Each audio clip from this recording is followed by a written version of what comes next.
What's going on, YouTube? And welcome back to Goal Line Hockey. It's your boy Kevin Forte, and today we are taking a look at the recent rumors around Mikko Rantanen.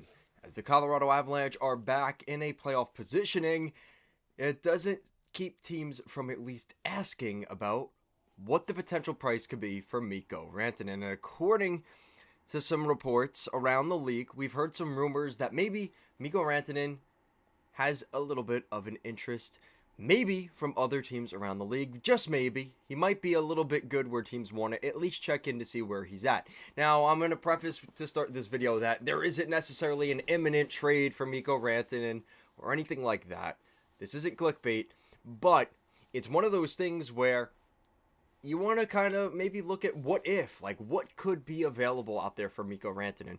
And the report says at least 3 teams are believed to have made pitches for Mikko Rantanen, but the Avalanche obviously hope to extend him. And the thing with this is, Mikko Rantanen's one of those players that obviously the Avalanche, if they have the cap space, are going to look to every angle they can to keep him around.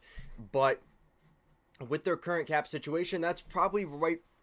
Probably justified why teams are looking around, looking at the books in Colorado and saying, this guy could be available just because of the cap situation with the Avalanche. Now, it's been another incredible season for Rantanen. He's got 63 points in 48 games, 25 goals, 38 assists. He's leading the team in goals this season. There is obviously something to the fact that Mikko Rantanen is going to draw interest from around the league. And like I said, he's a pending UFA. He's probably going to come back to the Colorado Avalanche, but we're going to play a fun game today. What 3 teams do you think are calling the Avalanche about the status of Mikko Rantanen? So we're going to start off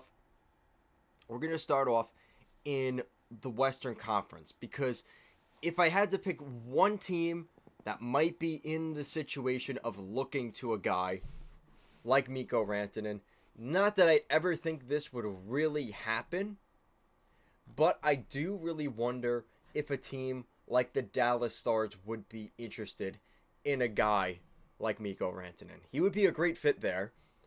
You have Matt Duchene, who's got 18 goals this season. Roope Hintz is leading the team this season with 19 goals on the season.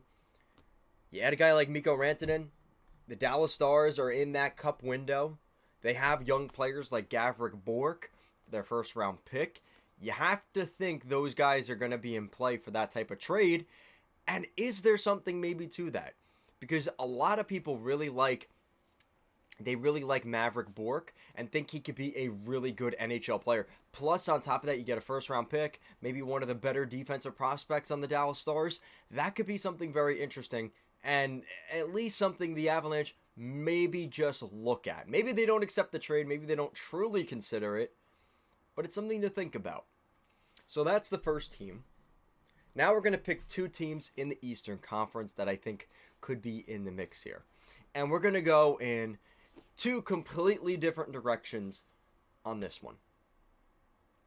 So the first one is the one that I think is more realistic, and that is the New York Islanders. So the Islanders were recently connected to Elias Pettersson.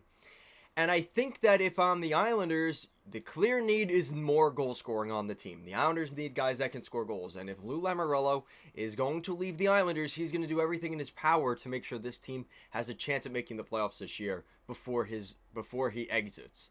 And that could be for better or for worse for the Islanders. But you have to think, you add a guy like Mikko Rantanen alongside Barzal, Horvat, Anders Lee, and his resurgence this season, that could be huge for the New York Islanders. But the problem is, for the Islanders, you're probably looking at players coming the other way because of the salary situation. So the Islanders would maybe have to trade like a Noah Dobson, a Simon Holmstrom, maybe Kyle Palmieri, something like that, and the first round pick. And the reality is that value probably isn't stacking up too well for Mikko Rantanen, right? So that's something I considered. At least the Islanders called on Mikko Rantanen, but the reality is they don't really have the assets to get that type of deal done. And then the other team that I think could really be interesting here, a team maybe you wouldn't expect, But I really wonder where the Montreal Canadiens are at. And the reason I say the Montreal Canadiens is you look at where they're at right now. They have 50 points.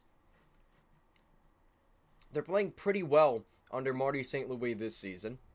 They're 16th in the league for goals for. They're 26th in the league for goals against. But you wonder if they added a guy like that to the power play that's subpar, below average around the league. You add Mikko Rantanen alongside Nick Suzuki and Cole Caulfield. How sweet would that be? And is there a possibility they would be willing to trade a guy like Yuri Slafkovsky the other way?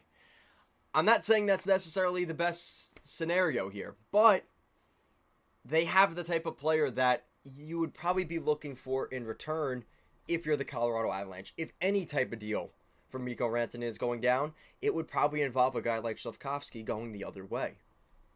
So that's another team.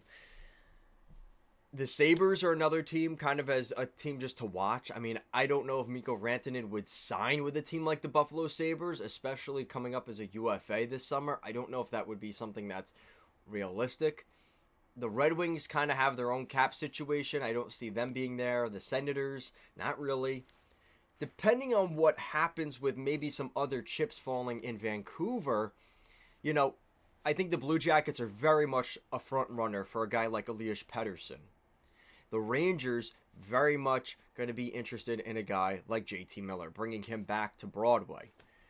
But if those fall through for any reason, don't be surprised if Columbus and the Rangers maybe take a swing and see what's going on with Mikko Rantanen closer to the deadline. Because I think Mikko Rantanen is something that teams aren't really considering because they really don't think that Colorado would be willing to trade him.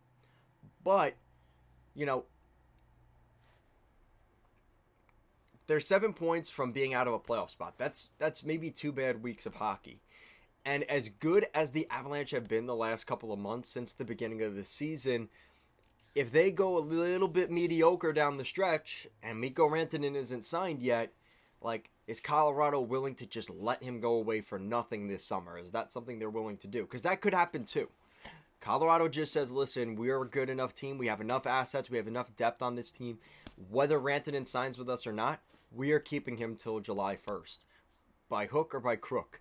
And if it means keeping him and losing him for nothing on July 1st, so be it. We got another playoff run with him. Or, you know, we sign him and none of this matters and this whole point becomes moot. But until that deal is signed and that contract is in place, we are going to sit here and speculate about what potentially could be on the line for a Mikko Rantanen trade. I'd love to hear what you guys think about this one. This is one that I don't think a lot of people talk about because it's just something we just kind of are just sitting here kind of brushing off. And the immediate answer is the Avalanche are not trading Mikko Rantanen, and rightfully so. But isn't it kind of fun playing the what if game? Maybe not for the Avalanche fans, but for everybody else around the league. What if something does happen here? I'd love to know what you guys think down below. Thank you so much for watching today's video. Make sure to like, comment, share, and subscribe to the channel. As always, thank you so much for watching, and I'll see you again next time.